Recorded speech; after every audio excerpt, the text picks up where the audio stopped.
धनी परोपकारी कृष्णमूर्ति अपनी अनाथ पोती वैष्णवी के साथ चित्तूर जिले के मदनपल्ले में शांतिपूर्ण जीवन व्यतीत कर रहे थे।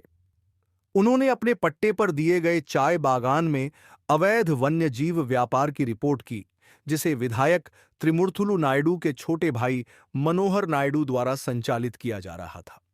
मनोहर फरार हो गया और बागान प्रशासन द्वारा जब्त कर लिया गया। त्रिमूर्तुलु ने कृष्णमूर्ति को पीछे हटने की धमकी दी, किंतु उन्होंने झुकने से इनकार कर दिया और पुलिस सुरक्षा की मांग की। इस बीच कृष्णमूर्ति का नौकर होने का दिखावा करने वाला डाकू गोविंद गुज्जर अपने कुख्यात नेता डाकू महाराज, जो भोपाल की जेल में बंद था, को परिवार की कठिनाइयों की सूचना देता है। महाराज अपने साथियों की सहायता से जेल से भाग निकलता है और मनोहर को आत्मसमर्पण करने पर मजबूर कर देता है। इंस्पेक्टर स्टीफन राज, जो एक कुख्यात एनकाउंटर स्पेशलिस्ट था, महाराज का पता लगाकर उसे परिवार के सामने प्रकट किए बिना गिरफ्तार कर लेता है। इसी दौरान त्रिमूर्तुलु और मनोहर के अवैध व्यापार की सच्चाई सामने आती है कि वे बबलू सिंह ठाकुर और उसके चाचा बलवंत सिंह ठाकुर के लिए चाय बागान में उच्च गुणवत्ता वाली कोकीन की खेती कर रहे थे। बबलू कृष्णमूर्ति से मुलाकात कर उसे इस व्यापार में शामिल होने का प्रस्ताव देता है, किंतु कृष्णमूर्ति इसे ठुकरा देता है। इससे क्रोधित होकर बबलू उस रात उसके घर पर हमला करवा देता है और अपने आदमियों को फसल काटने के लिए बागान भेजता है। एसआई जानकी और गोविंद परिवार को बचाने का प्रयास करते हैं, परंतु स्थिति बिगड़ने लगती है। महाराज के साथियों ने स्टीफन के एसपी और उनके परिवार को बंधक बना लिया, जिससे मजबूर होकर स्टीफन महाराज को मुक्त कर देता है।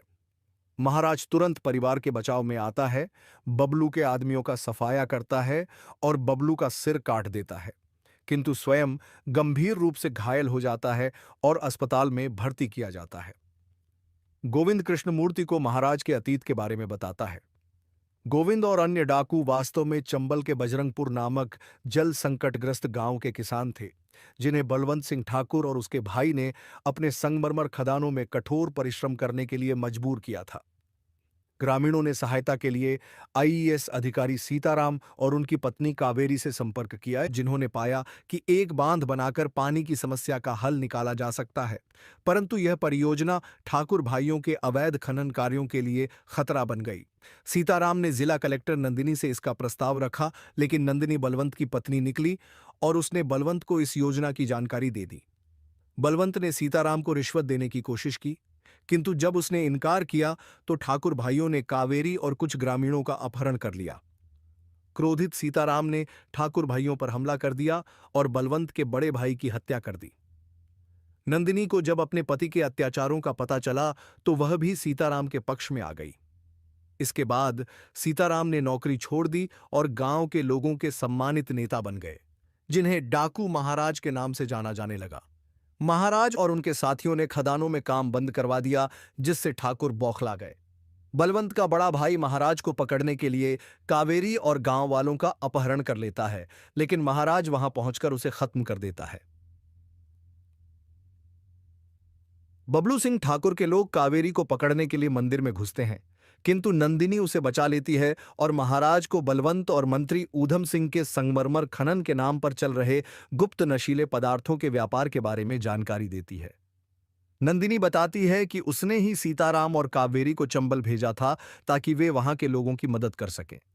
महाराज ऊधम सिंह का अपहरण कर उससे उसके अपराध कबूल करवाता है। जब महाराज प्रमाणों के साथ अधिकारियों के पास जाने ही वाला होता है, तब बलवंत को नंदिनी के विश्वासघात का पता चल जाता है। वह उसे पकड़कर यातनाएं देता है। महाराज उसे बचाने पहुंचता है, किंतु नंदिनी अपने घावों के कारण दम तोड़ देती है और मरने से पहले महाराज से वचन लेती है कि वह उसकी बेटी वैष्णवी को उसके असली माता पिता तक पहुंचा देगा। इस खुलासे से कृष्णमूर्ति स्तब्ध रह जाता है और उसे पछतावा होता है कि उसने अपनी बेटी नंदिनी को उसके विरुद्ध जाकर बलवंत से विवाह करने के कारण त्याग दिया था। बलवंत बदला लेने के लिए अस्पताल पहुंचता है और रास्ते में आने वाले सभी लोगों की हत्या कर देता है। जब परिवार महाराज को बचाने की कोशिश करता है, तब स्टीफन और महाराज के साथी बलवंत और उसके आदमियों को रोकने का प्रयास करते हैं। इसी दौरान महाराज को होश आ जाता है और वह अपनी पूरी शक्ति से बलवंत का अंत कर देता है। कुछ वर्षों बाद महाराज जेल से रिहा होते हैं और कावेरी तथा अपने बेटे से पुनर्मिलन करते हैं। वे नंदिनी के नाम पर बनाए गए बांध का उद्घाटन करते हैं, जो अब पूरे क्षेत्र की जल समस्या का समाधान कर रहा था।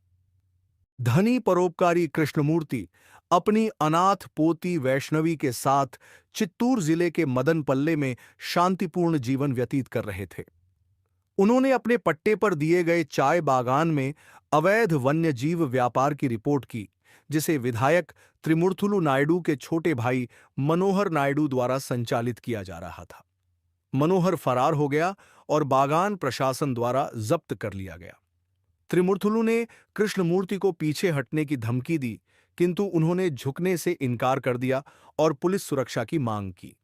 इस बीच कृष्णमूर्ति का नौकर होने का दिखावा करने वाला डाकू गोविंद गुज्जर अपने कुख्यात नेता डाकू महाराज, जो भोपाल की जेल में बंद था, को परिवार की कठिनाइयों की सूचना देता है। महाराज अपने साथियों की सहायता से जेल से भाग निकलता है और मनोहर को आत्मसमर्पण करने पर मजबूर कर देता है। इंस्पेक्टर स्टीफन राज, जो एक कुख्यात एनकाउंटर स्पेशलिस्ट था, महाराज का पता लगाकर उसे परिवार के सामने प्रकट किए बिना गिरफ्तार कर लेता है। इसी दौरान त्रिमूर्तुलु और मनोहर के अवैध व्यापार की सच्चाई सामने आती है कि वे बबलू सिंह ठाकुर और उसके चाचा बलवंत सिंह ठाकुर के लिए चाय बागान में उच्च गुणवत्ता वाली कोकीन की खेती कर रहे थे। बबलू कृष्णमूर्ति से मुलाकात कर उसे इस व्यापार में शामिल होने का प्रस्ताव देता है, किंतु कृष्णमूर्ति इसे ठुकरा देता है। इससे क्रोधित होकर बबलू उस रात उसके घर पर हमला करवा देता है और अपने आदमियों को फसल काटने के लिए बागान भेजता है। एसआई जानकी और गोविंद परिवार को बचाने का प्रयास करते हैं, परंतु स्थिति बिगड़ने लगती है। महाराज के साथियों ने स्टीफन के एसपी और उनके परिवार को बंधक बना लिया, जिससे मजबूर होकर स्टीफन महाराज को मुक्त कर देता है। महाराज तुरंत परिवार के बचाव में आता है, बबलू के आदमियों का सफाया करता है और बबलू का सिर काट देता है, किंतु स्वयं गंभीर रूप से घायल हो जाता है और अस्पताल में भर्ती किया जाता है। गोविंद कृष्णमूर्ति को महाराज के अतीत के बारे में बताता है। गोविंद और अन्य डाकू वास्तव में चंबल के बजरंगपुर नामक जल संकटग्रस्त गांव के किसान थे, जिन्हें बलवंत सिंह ठाकुर और उसके भाई ने अपने संगमरमर खदानों में कठोर परिश्रम करने के लिए मजबूर किया था। ग्रामीणों ने सहायता के लिए आईएएस अधिकारी सीताराम और उनकी पत्नी कावेरी से संपर्क किया, जिन्होंने पाया कि एक बांध बनाकर पानी की समस्या का हल निकाला जा सकता है, परंतु यह परियोजना ठाकुर भाइयों के अवैध खनन कार्यों के लिए खतरा बन गई। सीताराम ने जिला कलेक्टर नंदिनी से इसका प्रस्ताव रखा, लेकिन नंदिनी बलवंत की पत्नी निकली और उसने बलवंत को इस योजना की जानकारी दे दी। बलवंत ने सीताराम को रिश्वत देने की कोशिश की, किंतु जब उसने इनकार किया तो ठाकुर भाइयों ने कावेरी और कुछ ग्रामीणों का अपहरण कर लिया। क्रोधित सीताराम ने ठाकुर भाइयों पर हमला कर दिया और बलवंत के बड़े भाई की हत्या कर दी। नंदिनी को जब अपने पति के अत्याचारों का पता चला तो वह भी सीताराम के पक्ष में आ गई। इसके बाद सीताराम ने नौकरी छोड़ दी और गांव के लोगों के सम्मानित नेता बन गए, जिन्हें डाकू महाराज के नाम से जाना जाने लगा। महाराज और उनके साथियों ने खदानों में काम बंद करवा दिया, जिससे ठाकुर बौखला गए। बलवंत का बड़ा भाई महाराज को पकड़ने के लिए कावेरी और गांव वालों का अपहरण कर लेता है, लेकिन महाराज वहां पहुंचकर उसे खत्म कर देता है। बबलू सिंह ठाकुर के लोग कावेरी को पकड़ने के लिए मंदिर में घुसते हैं, किंतु नंदिनी उसे बचा लेती है और महाराज को बलवंत और मंत्री ऊधम सिंह के संगमरमर खनन के नाम पर चल रहे गुप्त नशीले पदार्थों के व्यापार के बारे में जानकारी देती है। नंदिनी बताती है कि उसने ही सीताराम और कावेरी को चंबल भेजा था ताकि वे वहां के लोगों की मदद कर सकें। महाराज ऊधम सिंह का अपहरण कर उससे उसके अपराध कबूल करवाता है। जब महाराज प्रमाणों के साथ अधिकारियों के पास जाने ही वाला होता है, तब बलवंत को नंदिनी के विश्वासघात का पता चल जाता है। वह उसे पकड़कर यातनाएं देता है। महाराज उसे बचाने पहुंचता है, किंतु नंदिनी अपने घावों के कारण दम तोड़ देती है और मरने से पहले महाराज से वचन लेती है कि वह उसकी बेटी वैष्णवी को उसके असली माता पिता तक पहुंचा देगा। इस खुलासे से कृष्णमूर्ति स्तब्ध रह जाता है और उसे पछतावा होता है कि उसने अपनी बेटी नंदिनी को उसके विरुद्ध जाकर बलवंत से विवाह करने के कारण त्याग दिया था। बलवंत बदला लेने के लिए अस्पताल पहुंचता है और रास्ते में आने वाले सभी लोगों की हत्या कर देता है। जब परिवार महाराज को बचाने की कोशिश करता है, तब स्टीफन और महाराज के साथी बलवंत और उसके आदमियों को रोकने का प्रयास करते हैं। इसी दौरान महाराज को होश आ जाता है और वह अपनी पूरी शक्ति से बलवंत का अंत कर देता है। कुछ वर्षों बाद महाराज जेल से रिहा होते हैं और कावेरी तथा अपने बेटे से पुनर्मिलन करते हैं।